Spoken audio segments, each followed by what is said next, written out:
Hi guys, and welcome back. So we're back in that kind of playground test map that we created, and today we're going to be learning about how to have a button that opens and closes barricades or doors or extends bridges, such as the one that is by default on Last Resort with the button that you click there and that allows these to open. So let's get started. The first thing you want to do is drop down your scenario tag and now go to objects, and this time we're going to be going into devices and machines. Now machines, as far as I can tell, are pretty much bigger objects that are animated. So like this kind of a windmill or the barricades, those are what classify as a machine in this map. Sometimes they'll be like moving turrets, sometimes they'll be just a dynamic kind of object. But anyways, so once we have machines, let's go ahead and we're at the beach area. Let's just click down and we'll have an empty container. For now, let's just add well, we already have this added in because this map already has it. Let's add a house gate. So right here, I'm going to select house gate. So now let's position it a bit. Let's make it right here. So you're going to have to open up a switch to get past here. So it's going to roughly position that. Good enough. And it's a little high.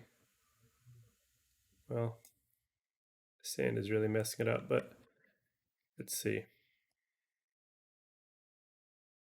Anyways, you guys get the idea. So here we have our gate set up. And now the next thing we're going to want to do is we need a control panel.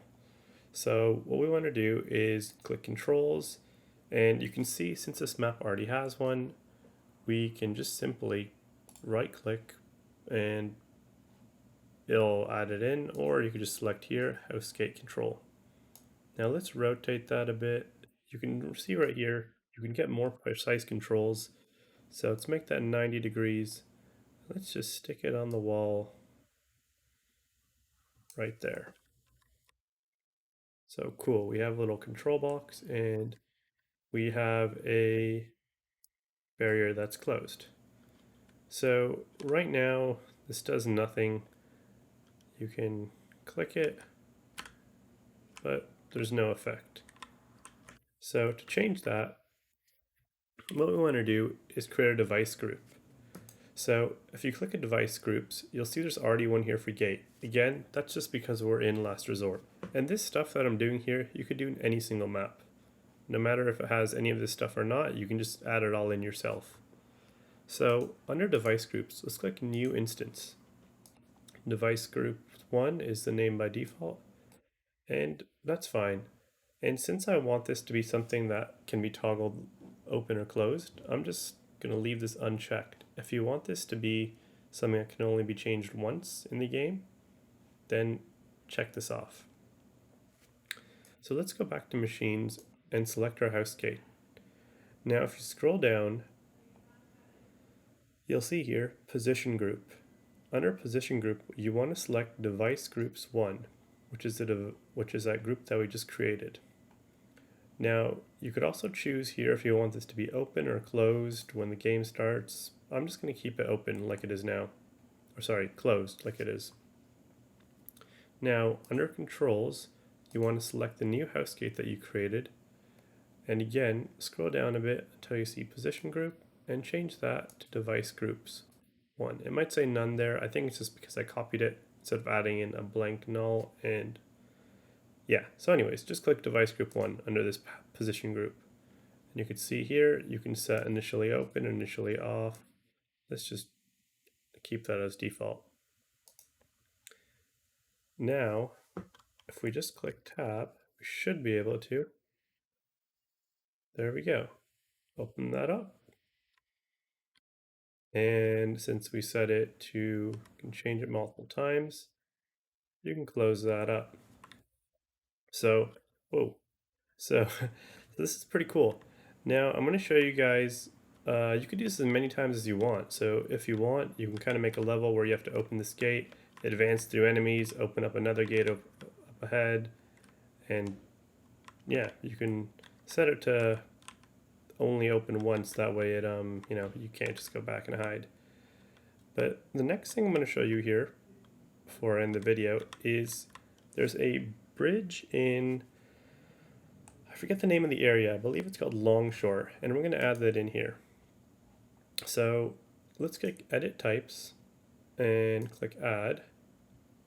So I already got to it, but you're going to want to go into your Objects, Levels, DLC, and it's called Docks here. And you want to see bridge 00 and just click bridge 00.device machine. Now that's done. Done, okay. Right click and let's change this from that to bridge 00. Now we have this bridge, as you can see, and I want to make it so this bridge extends when you click a button in here. Also, let's just rotate this because I want this gate to be over here, although I think it actually extends the other way. I'm not sure, but we can switch this always. So we have that set up here. Now, to control this, you could kind of do the same thing here. If you want it to be another group, new instance, device groups 2, under controls, here you can add another controller in. So just click, let's go in here, click there, let's just rotate that like that.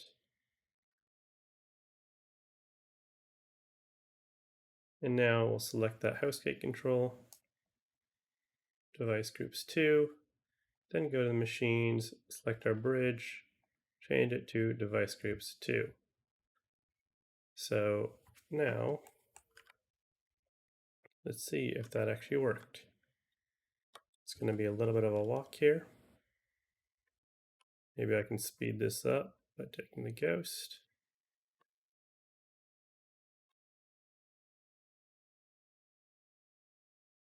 All right. So this might extend the wrong way. I know, it's correct.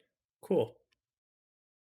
So there you go. You've now created a bridge that, again, you can open and close.